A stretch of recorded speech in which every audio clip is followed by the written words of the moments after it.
Galaan. So bumili lang tayo ng metro ng ng kuryente. Ito. Ayan. Kasi nasira na yung metro natin doon. So ayan, nandito tayo sa barangay. Dito tayo nag-shortcut kasi traffic yung pabalik. So yung papunta rito traffic din. Kaya dito lang tayo sa shortcut. So pakita ko sa inyo. Nandito na tayo, mapupuno dito guys. Oh. Si Christian yung ating pilot ngayon. Ayan. Kasi kanina ako yung nagdadrive, hindi niya ako binibidyo. Pero pagka siya gusto, lagi niya ka-video. Isang video mo. Ayan, wala masyadong dito sasakyan. Kaya dito kami dumaan. Ayan. Kaya naman ng ating e-bike. Dire-diretso lang yan. Kaya ng ating e-bike dahil full charge. Ayan. Nami-miss nyo na ba yung pag nagdadrive tayo, laging pinapakita ang view? Ngayon, ayan. Pagka ang ating piloto ay si Christian, ayan. Mapapakita ko sa inyo yung view. Kasi si Dong, hindi pa niya kaya mag-video. Baka mahablot lang yung video. Kasi open yung ating e-bike, oh. Dire-diretso lang, no? Dire-diretso. Ayan, bilis-bilis niya mag-drive, oh. Kitang-kita na yung singit ko dito. Kabablog ko. Ayan. Hindi na ako bilisan, dami nakapila sa likod eh. Okay lang naman, tama lang yung bilis. Nandito na tayo sa Subache. Ito wala nang joke food eh. Wala na. Dito yun eh, sakto lang. Yan ako nagpaayos ng buhok ko, sinira nila yung buhok ko. May lagi ka dyan nagpapaayos. Ito! Hi guys! Ayan, katatapos lang natin magtinda. Pinasok na natin yung ating mga paninda. So ngayon nagluluto naman tayo ng ating pang dinner. So magluluto tayo ng ginataang langka. Ayan. Tapos lalahukan natin siya ng dilis. Tapos gumawa rin tayo ng dilis dito. I-o-okay natin mamaya. So magluluto muna tayo. Sasamahan niyo ako. Magluto tayo. Tara! So, lagay na natin yung ating bawang, luya, sibuyas, at siling haba.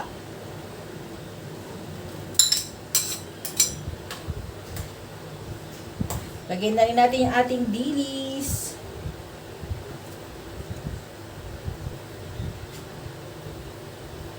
Lagyan natin ng konting pepper.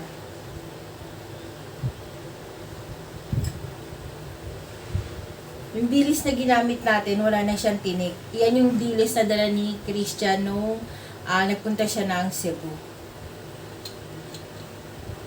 Yan, lagyan na rin natin ng patis para magkaroon ng lasa.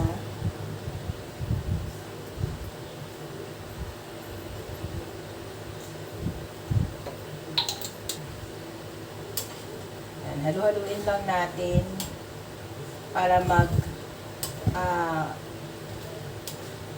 mag-incorporate yung mga pampalasa natin. Yan. Tapos, pwede na natin ilagay yung ating langka. Gusto ko to kasi yung water niya nade-drain na ng kusa. Yan. So, lagay na natin.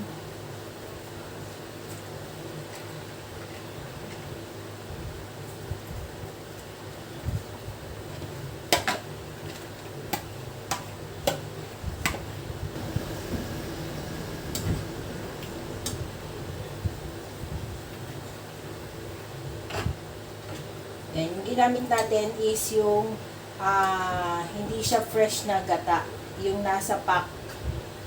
Kaya itong gatang ginamit natin ay kakang gata or ano tawag doon yung kakang gata? Unang tiga. Yan. So, hayaan muna natin siyang kumulo. Takpan muna natin siya. So, ayan, kumukulo na yung ating gulay and nagpa-fry na rin tayo ng ating tortang dilis. Ayan, para match dun sa ating gatang langka. So, pakita ko sa inyo, tara. Let's go! So, ayan o, kumukulo na. ang ating langka. Ito na yung ating langka, kumukulo na, malambot na siya. Yan. May timpla na to, nilagyan ko na siya ng timpla.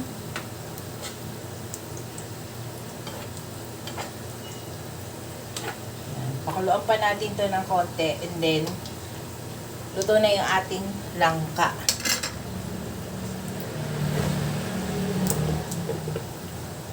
Yan. Ito naman yung ating tortang dilis. Yan, nagkadikit-dikit na sila.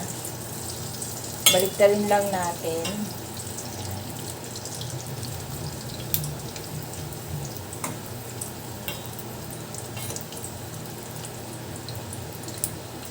Yan, mamaya ahonin na natin yan.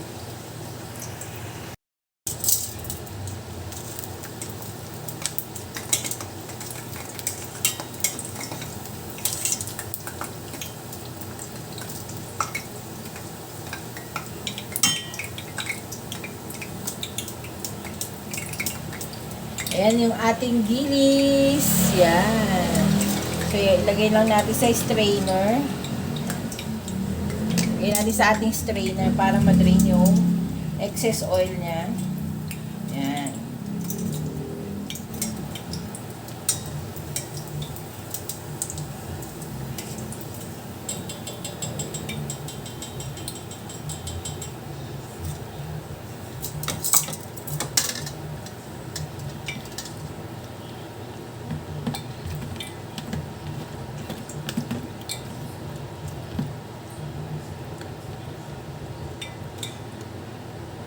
Yan, lagay ulit tayo dito.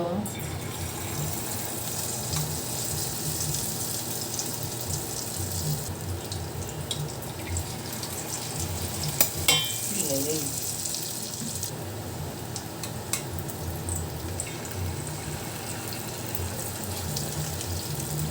Ayan muna natin ulit maluto yung ating tortang dilis habang kumukulo yung ating gulay. Yan na ang ating okoy. Dilis na okoy, guys. So, papakita ko sa inyo kung gaano siya ka-crunchy at gaano siya kasarap.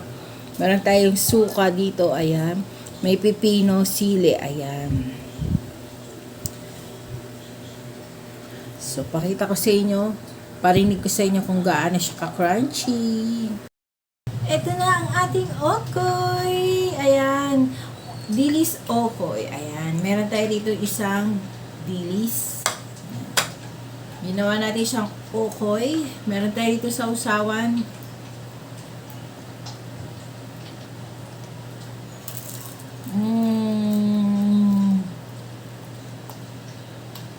Harap.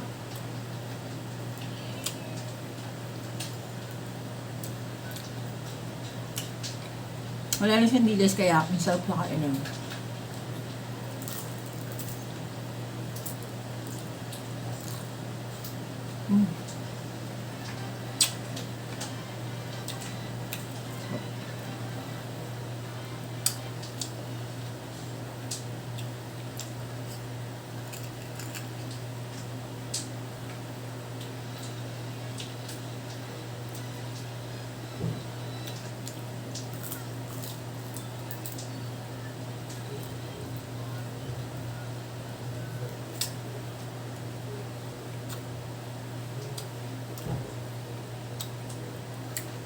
Last bite, para sa inyo na.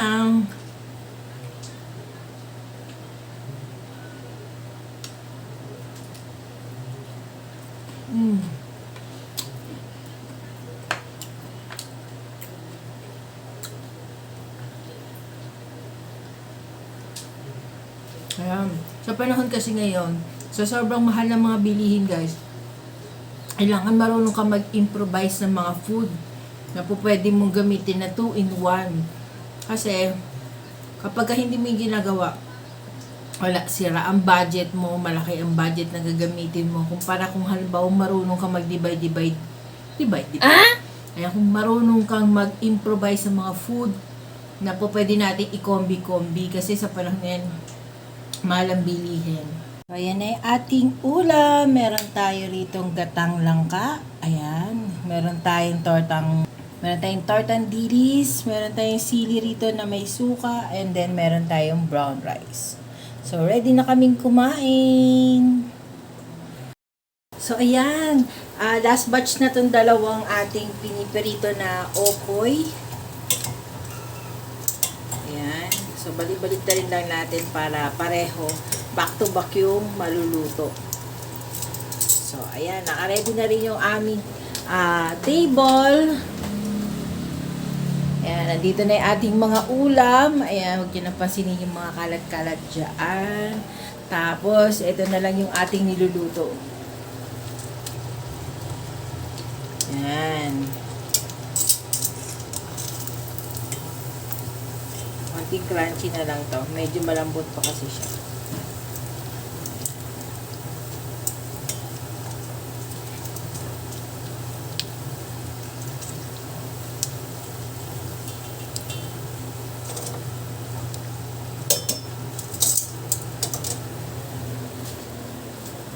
So, ayan. Nakita nyo na naman ang ating buong maghapon, guys. Sana ay nagustuhan ninyo.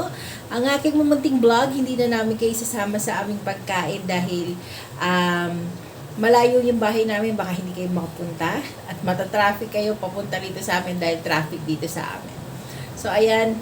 Hanggang dito na lang ang ating vlog. Kung hindi ka pa nakapag-subscribe sa aming YouTube channel, please do subscribe to our YouTube channel and hit the bell notification para lagi kang updated once na meron akong bagong upload. So, hanggang sa muli, guys. See you on my next vlog. Bye! So, kakain na kami. Gutom na ako. So, masarap ang aming dinner. So, hanggang sa muli. Bye!